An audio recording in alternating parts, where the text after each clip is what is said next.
Welcome to the Live Your Adventure podcast, a place for stories, ideas, and conversations that challenge you to live with intention and create an adventure that's truly your own.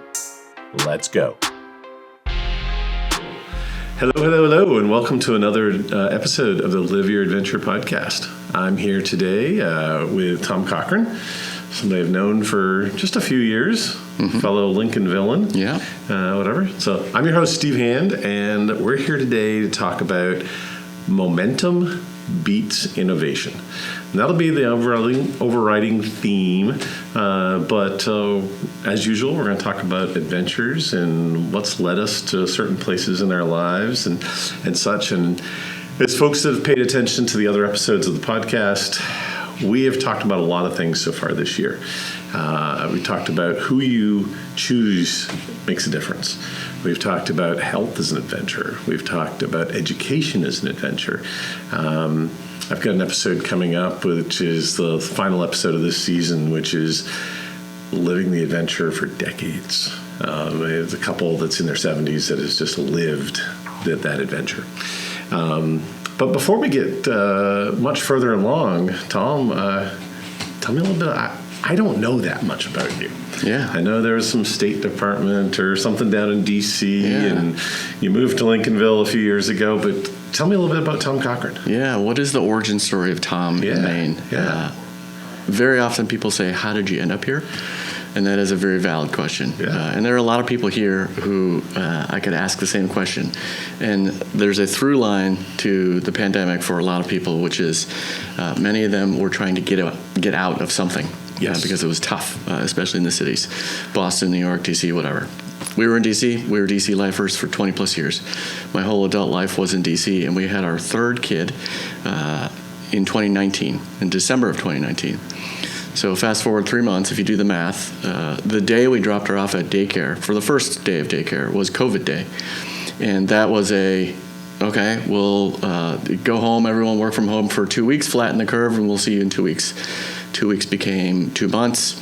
2 months kept dragging on, and it was really difficult to pod up and shelter in place. And so Erin, my wife, came up with what at the time was kind of a crazy idea, but in hindsight was an excellent idea, was we got to get out, we got to do something different. And so we found an Airbnb in Maine, in Waldoboro, Maine, and found a school that was in person, and put our 2 oldest kids in person school down there in Waldoboro, and had our infant with us, and we rode it out for a couple months. And a couple months into that, we said, this is an amazing way to live, let's stay. We would occasionally come up north, we go south, and so we made our way up north more to Camden area and sort of put down a flag here, and we found a house in Lincolnville, and ended up in Lincolnville as a result of that, and have never left. It's been a wonderful, quite opposite lifestyle from D.C. Oh, I bet. But an incredible community experience, which is why we're still here, because it's amazing. Yeah. Absolutely, I love the story. There's a lot of similar stories in the region. Camden was definitely a hot spot of folks that moved here in 2021, 22, even a little bit. DC for 20 years, I think you said. So what was your background in DC? My background was in software engineering, IT, technology, and consulting. So all the things that were businesses of DC, government, politics, media. I worked at the Atlantic, where I was the CTO. I worked at the State Department, where I ran digital for public diplomacy. I ran digital in the White House for Obama. This was 15 years ago. And then the last thing I did on the tail end of that was I was at a PR company that was a small PR company when I came here. And I was a partner there, and we sold it in 2023. And so I stepped out from that to do my own independent advisory work on AI governance. Nice. So one of the things that we talk about a lot is that adventure takes all forms. Adventure, some people, it's like, oh, you've got to be outdoors, you've got to be climbing mountains, you've got to be taking on risk. And that's one definition. Mine is much more broad in that adventure could be somebody that's just had a heart attack and they need to go walking every day. It's stepping outside of a comfort zone, taking on some sort of risk, but it doesn't mean that it's life-threatening or anything like that. So as you think about times in the State Department or the various things you were doing, what kind of adventure can you relate from that time? I'm going to be perfectly candid and pull it into personal and say the biggest risk that we took was stepping off the career treadmill, if you will, the DC, the urban lifestyle, and moving here. That is not something that computes with someone who is used to the linear trajectory of go to DC, go to New York, go to LA, go to the next job, go to the next job, and continue going up this ladder, all in the hopes that every year you get 2 weeks to go somewhere like Maine. Why not invert that and say, why don't I live in Maine and visit the city and work in the city on occasion to visit clients? Now, for the old Tom, we would have seen that as high risk, low probability of reward. With the beauty of hindsight, I see that as actually low risk, managed risk, and something that has long-term lifestyle benefits of health, emotional health, mental health, and the most important one being family health. I look at my 3 kids, and they are so happy, and they're so thrilled to be living a very childish-like life, which is something that children should have. And so that was a risk at the time that turned out to be a terrific investment in the future. Yeah, I can relate to that, just to the point of, I graduated from college many, many years ago and had job offers all over the place. And I, at the time, chose, my wife's still in school, we're getting married, I'm going to set my roots down here. But for 20 years, I traveled. And it was a lot of, additional pain and suffering to make it to the airport or get to Boston to get on a flight, et cetera, from Mid-Coast Maine. Right. But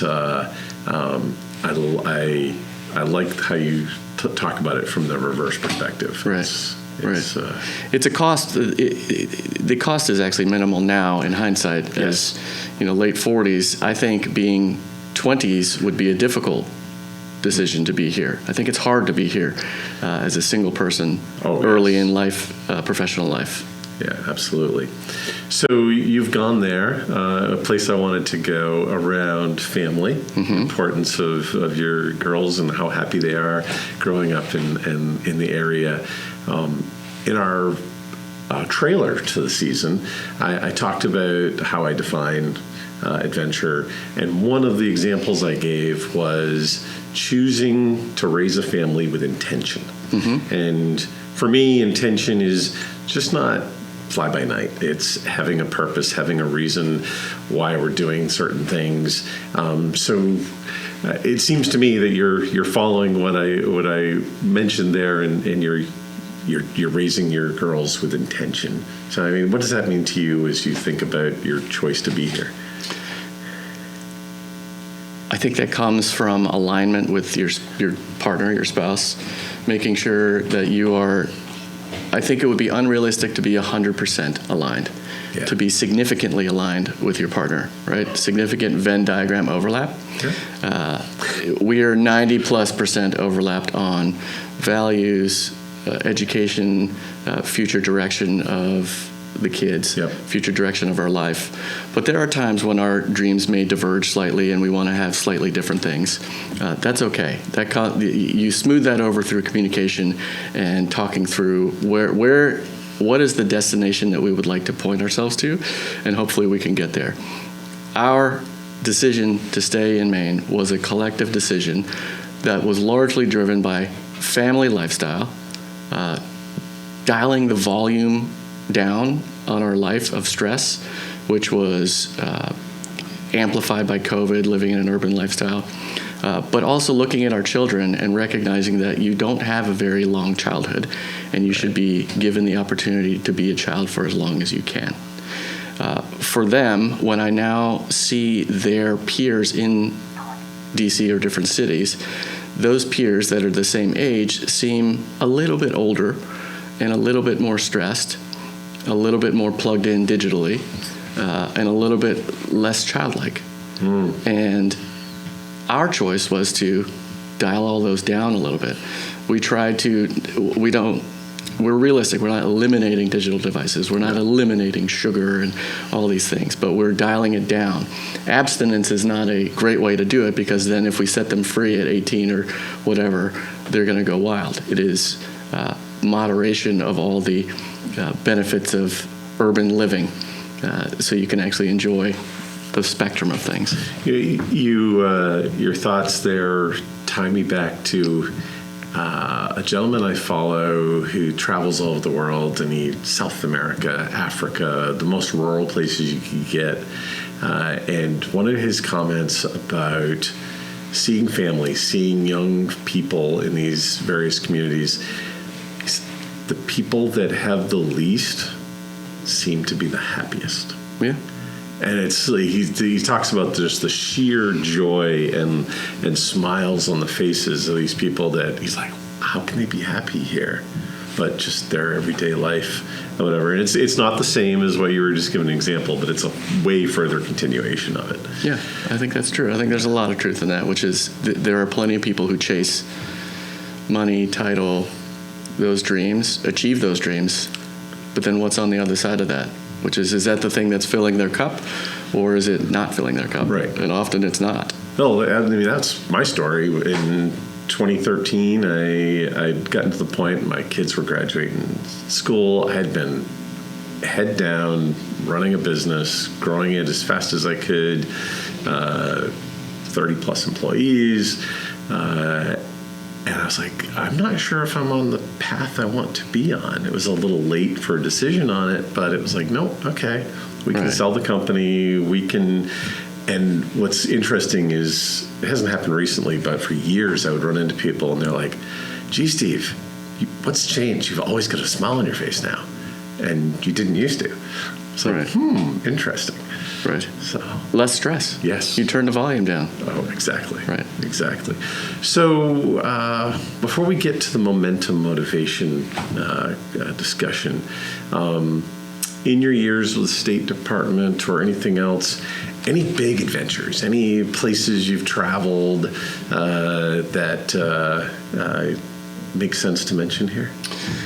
Many travel experiences were worth mentioning. I had, I think, 20 to 30 countries I went to. Okay. It was wonderful.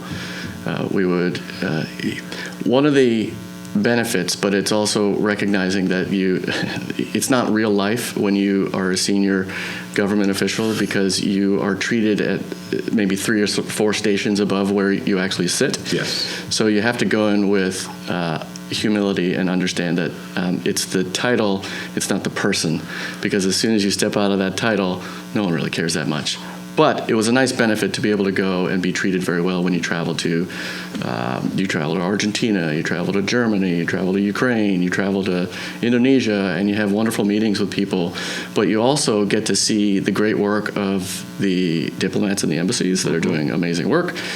You get to see the great work of the locally employed staff at the embassies that are doing amazing work and have the continuity through decades of work at these embassies.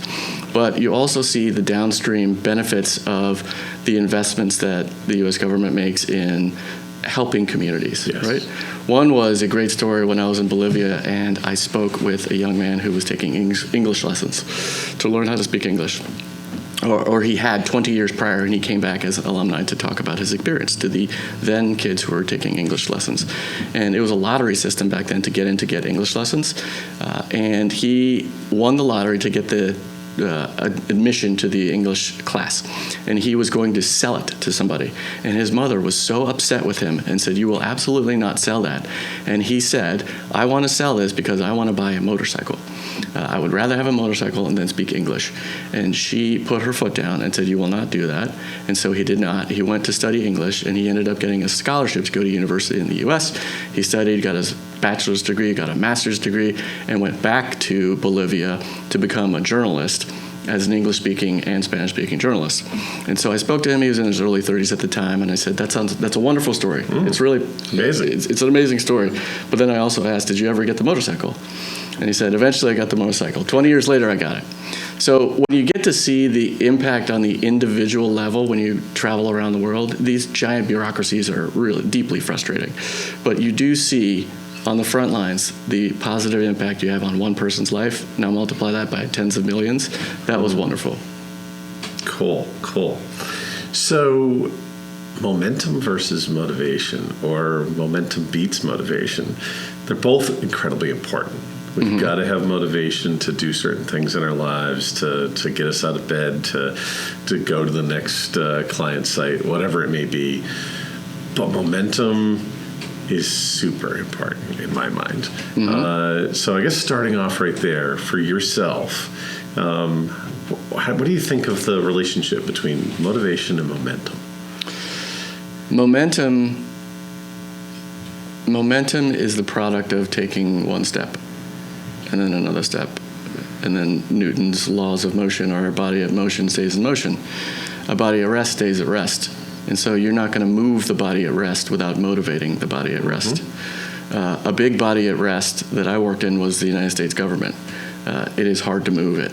And so or frankly, any organization for that matter, 30 people is hard to motivate. Children are hard to motivate. But once you get them out the door to school, you have the momentum to eventually get to school, hopefully.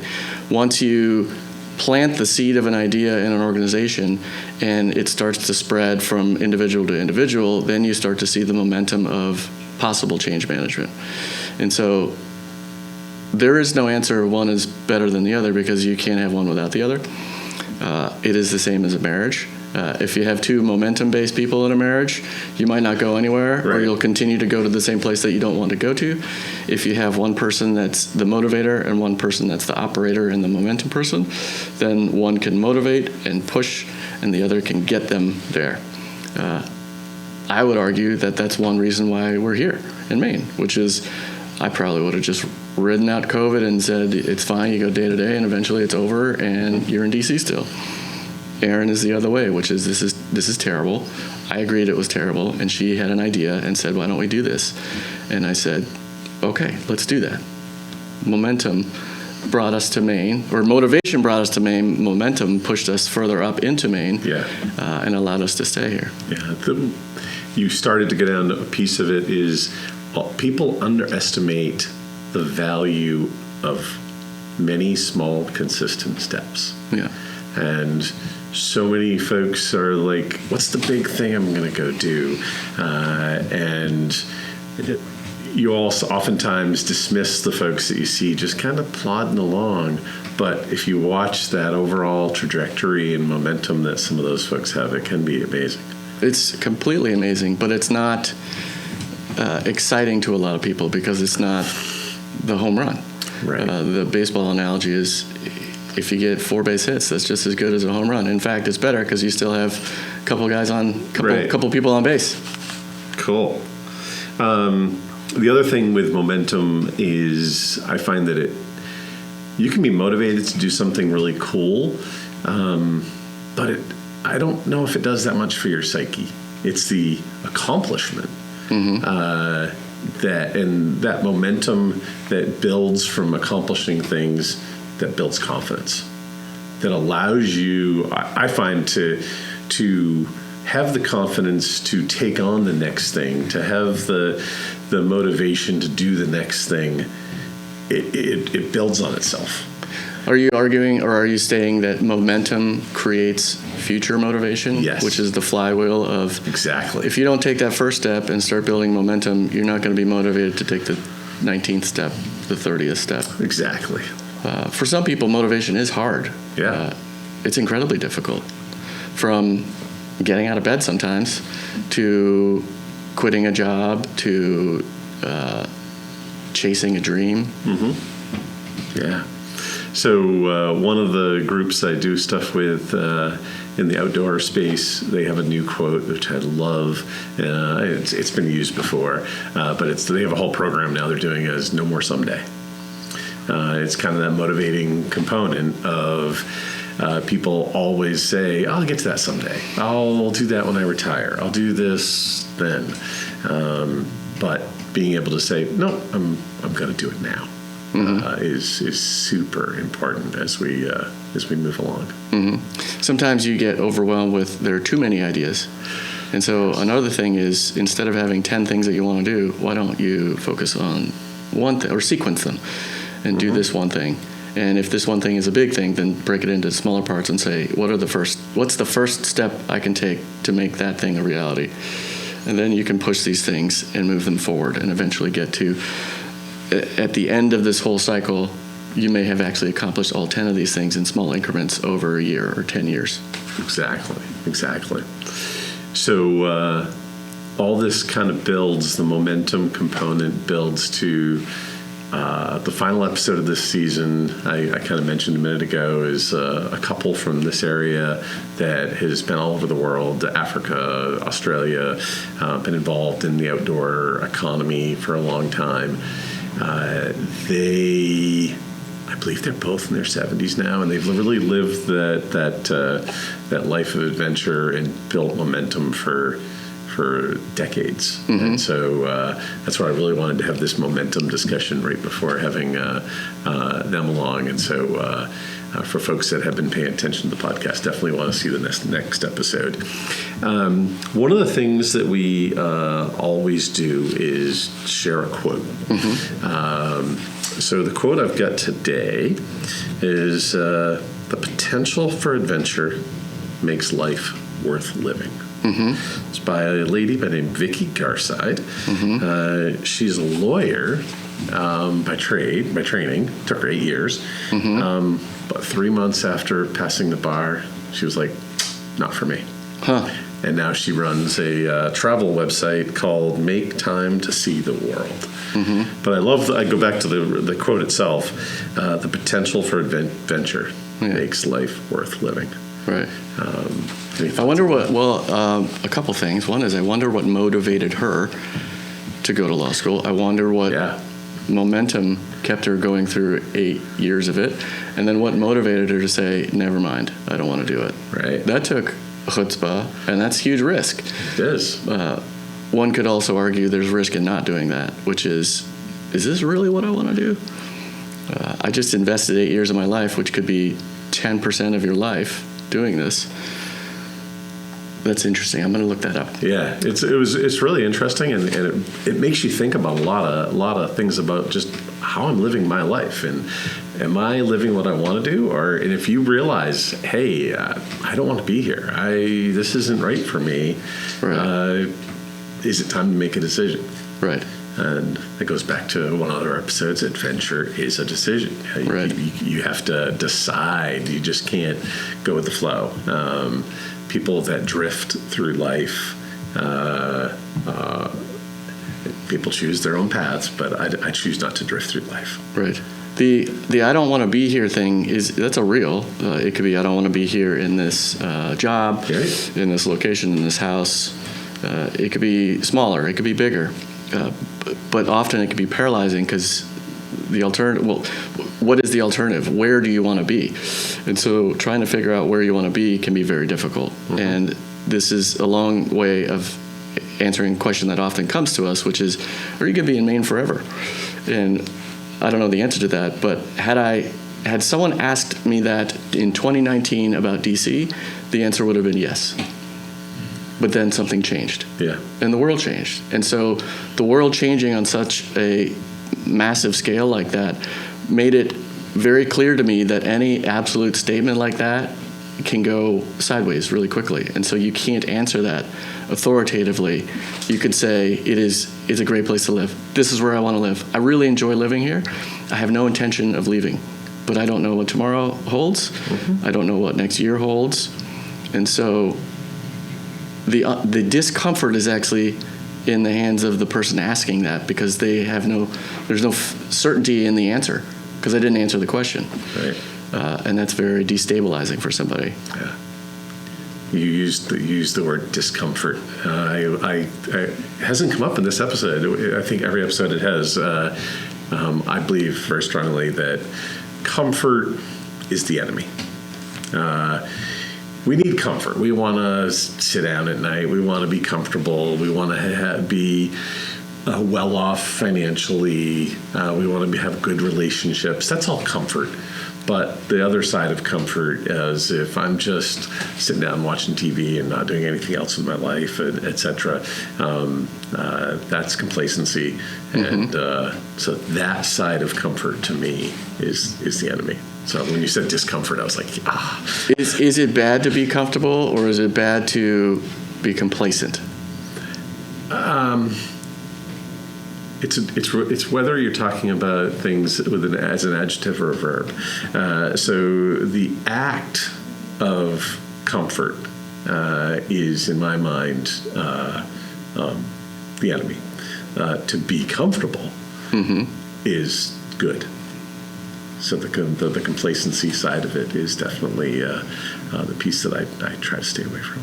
Mm-hmm. How do other people react when you say that?